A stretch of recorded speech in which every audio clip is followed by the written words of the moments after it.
Good afternoon, students, and welcome to Agricultural Education 2. My name is Abraham Sholongela, and I'm your tutor for this specific module. Once again, welcome to Agricultural Education 2. I wish you all to be hardworking, dedicated, and self-driven students in this course. In this presentation, I will give you some general guidelines that I want everyone to keep in mind when preparing for the 2018 assignments.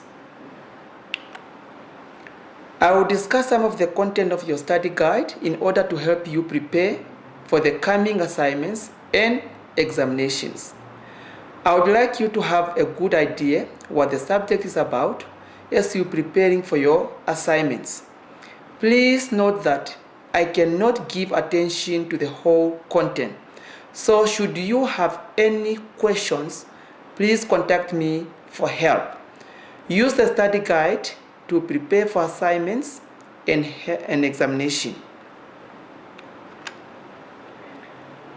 So at the beginning, I would like us to look at the verb thinking process, because in most cases, I have found that it's a challenge. Most of you have a challenge in understanding the key verbs that are being used during your assignments. So the verb is the key to a good grade, because once you understand the verb, the meaning of the key verb that is being asked in the question, then that will guide you, or that will help you to obtain a good mark or a good grade.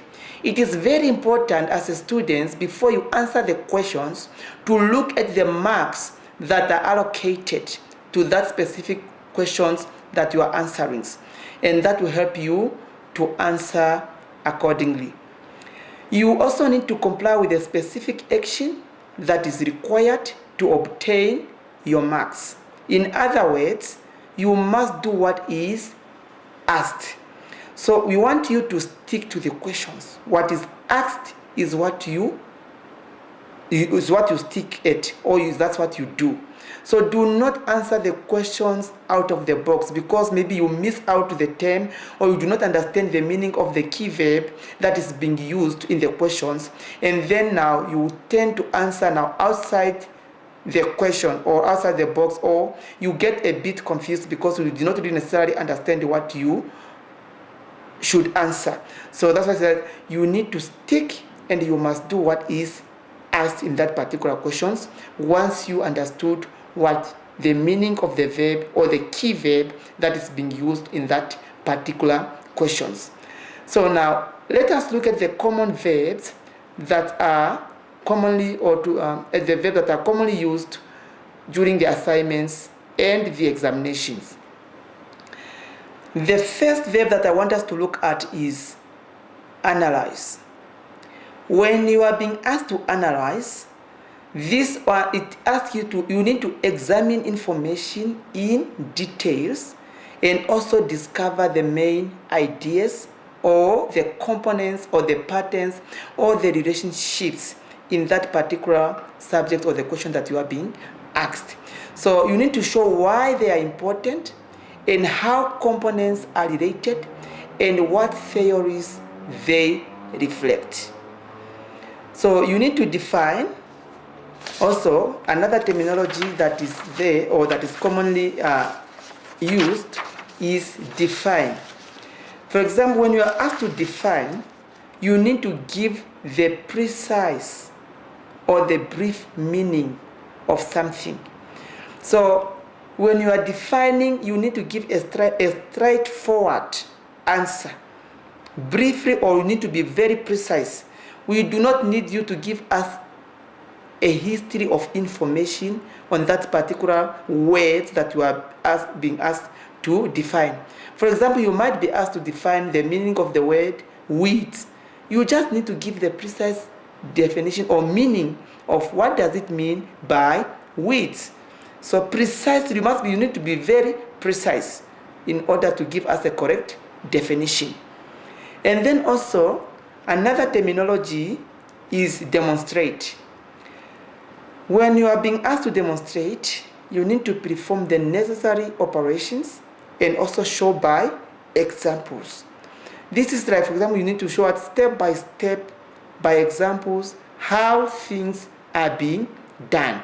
For example, if you are asked maybe to demonstrate to us on how to plant or sow seeds, so then you need to demonstrate, you need to explain step by step how is it being done, even showing us an example. So that will help you to obtain full marks for a question like that. And then also another terminology which is very common, or another the most common verb that is being used is describe. When you are asked to describe, you need to provide detailed features or information of an issue or stage of a process in a logical sequence. Now, using numbers and headings or proper sentence. It's like a brief discussion. You need to discuss the thing, briefly discussing, giving or describing, giving short sentences in a logical sequences. You can number them. You can even use headings, and then you describe, you say something about that headings, or you can use proper sentence in a logical manner in order to describe your answer in an appropriate manner. So it is not necessary to discuss the subject by referring to arguments for and against. That means that in this case, you don't need to argue or to give any arguments on the particular subjects. You just need to be brief. You just need to provide detailed information, brief or well-summarized informations in a logical sequence. Then discussing. When you're asked to discuss, this one you need to give a clear description. And then you argue about futures by pointing out positive and negative futures. But also remember to arrive at your conclusions. Because when you are discussing, you discuss, and then you also need to arrive at the conclusion. You need to conclude your discussions in your own opinions, how you understand the topic or the subject that you are being asked to discuss. Then explain. When you are asked to explain, here you need to describe something and indicate relationship between things, making clear the why. You're giving the reason why and how. For example, you give examples of the futures of the things that you are being asked. So you give clear reasons, explain that topic, the issue that you are being asked to explain. Give the main reasons or the key reasons, and also the examples of that future, so that you can obtain full marks on that particular questions or the subject that you are being asked. And just to continue and look at more verbs or thinking verbs that are commonly used in assignments. So the other verb is identify. When you are being asked to identify, then here you need to recognize, or you name, or you list the futures that you are being asked to identify. For example, the question might come and ask you, identify the common vegetable pests and diseases in your school garden. So then you will be able now to name those pests or diseases, or you list them. You just need to identify them, or you name them, you list them, you recognize them. So that's how you identify. You have to be very specific on what you are being asked to identify. And then outline. When you outline, you need to give an overview of and indicate the main features of something in a concise and systematic manner. This means you need to do it in brief. You need to be very brief. You also need to be logic, or in an ordered manner. You outline, or you give an overview. You indicate. You outline. You outline that what you are being asked. And then another verb is compare.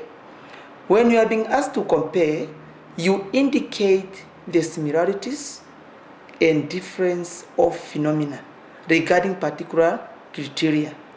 So you need to draw a conclusion about similarities and differences, emphasizing the similarities. Very often, a table is used to compare the phenomena. So that means you can also use a table when you are being asked to compare something. It's very good also to use a table so that you can indicate the similarities and also the differences between the two things that you are comparing. And then another one is illustrate.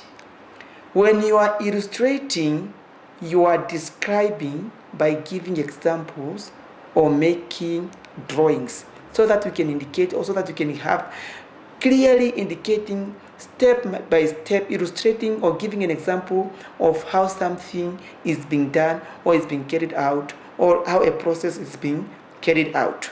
You just illustrate to us, or by making drawings or giving an indications on how it's being done, just giving a clear information. And then another verb is now the psychomotor verbs.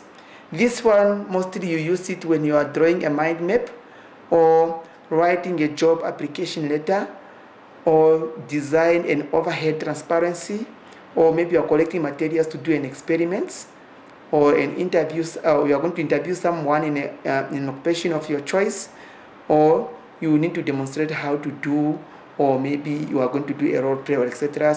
Then this is how you apply the psychomotor verbs. Now, just to add more on these ones, I want you to go into your study guide. So there are most of these verbs are being explained there in your study guide. Go in your study guide and read more about these verbs.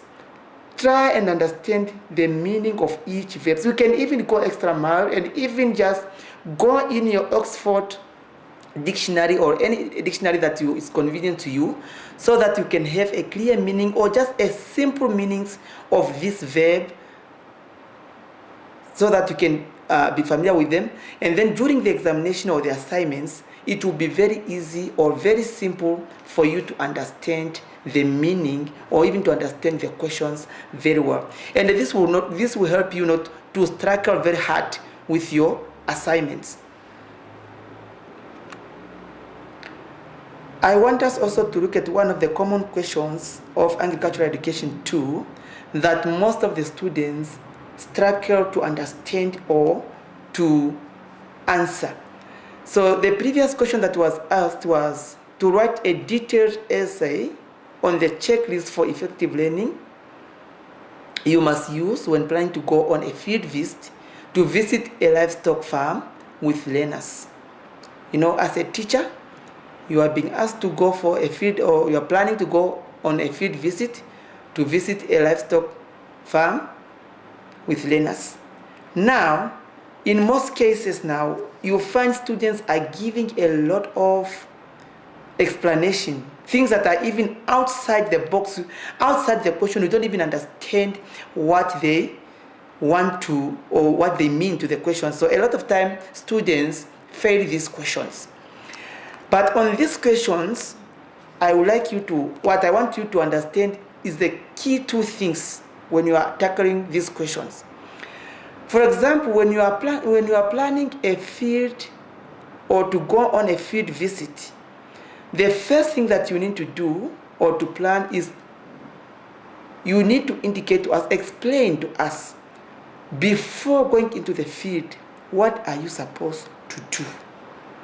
What questions, what students are required to do. You know, you focus on those things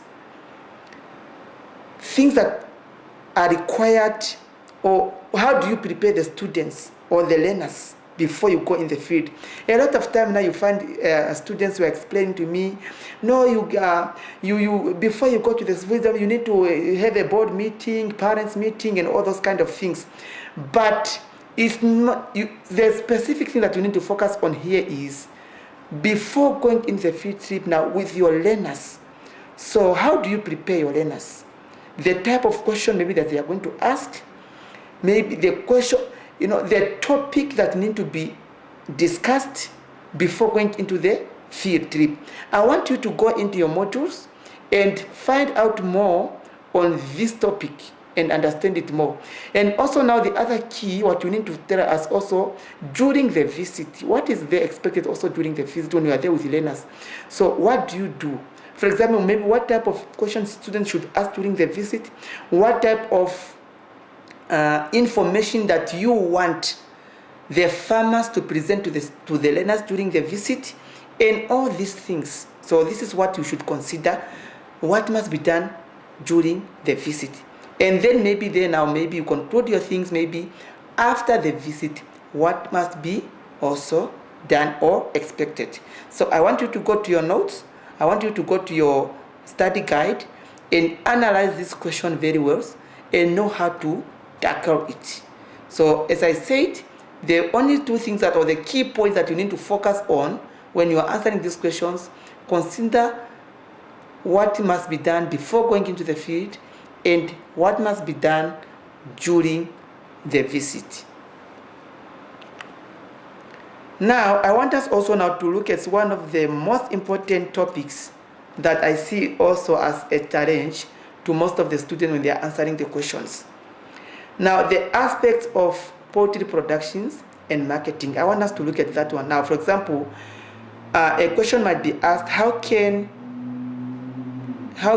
you can make extra money from selling eggs from your backyard chickens. Let me, for example, you have chickens on the backyard. How can one make extra money from that?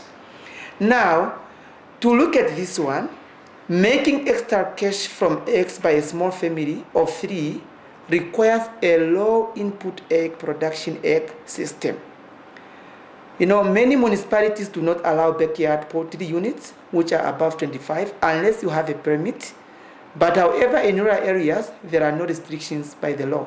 You can have more than 25 chickens. You can, in the rural areas, you can have as much chicken as you can. So to make some extra cash from selling eggs, a small family can buy a small flock of 6 white leghorns in order to get fresh egg every day for home consumptions and surplus for sales. If the chickens are looked after well, each can produce an average 1 egg per day. 6 eggs a day result in about 15 dozen eggs a month. This is about 7.5 dozen more per month than the family needs. So if they consume 1 egg each per day, so now to earn a little extra cash, the family can start selling surplus eggs to neighbors, which can bring in extra 150 a month. So get the right breed of chickens. The best egg producers are white leghorns and golden sexlings. So these are the breeds that you can select or you can choose to farm with in order to get the best sale or from the eggs or that you are going to have or the surplus.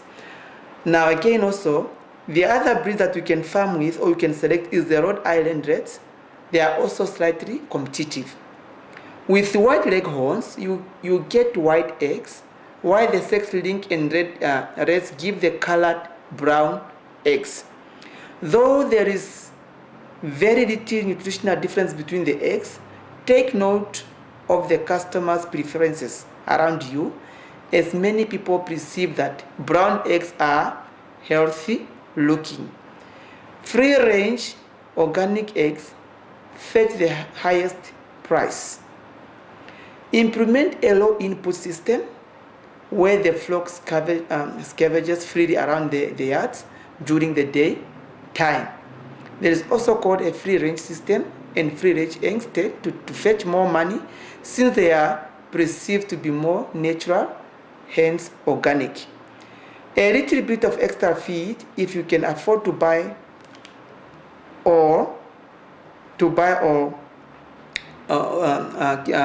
kitchen waste, will also produce bigger eggs. Wash the eggs before packing. So make sure also if you pack the eggs in a clean egg cartons that you can also recycle. make up a regular selling routes for yourself, meet regularly with your customers so that you create a good relationship. Chickens also begin laying eggs when they are 17 weeks old.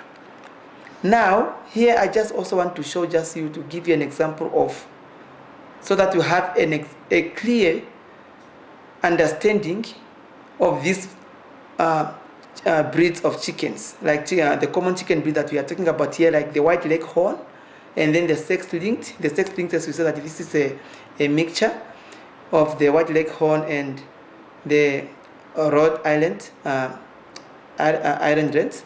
As you can now, this is how you can differentiate them in the pictures. I just want you to have a clear picture, just for your extra information or for your understanding, so that you can differentiate between the two and know which breed to select, so that you can have or to make profit or a surplus, or you can make extra money with a small flocks of chicken at your home. Now, another thing that I want us to look at also, and a very important when you are doing your assignments in these modules, I want us to understand the subject of plagiarisms. When it comes to plagiarisms, I want you to take notes that assignments are individual tasks and not group activities, unless it is being indicated as a group activities. But in most cases, the assignment that we give is for individuals and not to be done in a group. Therefore, copying text from other students or from other sources is not allowed. You need to do your own work. You need to use your own understanding, your own knowledge. So apply what you have read, what you have understood. Your own knowledge is what you want you to do. So avoid copying directly from the source. So you should reformulate existing text and use your own words to explain what you have read. It is not accepted to retype existing text and just acknowledge the source in a footnote or in the bibliography. You should be able to relate the idea or concept without repeating the original author to the letter. Now, as I have said earlier, as you can discuss your assignment with your fellow students, but do not copy and paste exactly, or you do not need to copy from one another. It is very important to do your own works, because once you do your own assignments, this will help you to have an understanding and also in future to apply what you have learned, rather than you give your assignment to somebody else and do it for you, or you just go and copy and paste from other sources and then you do not understand.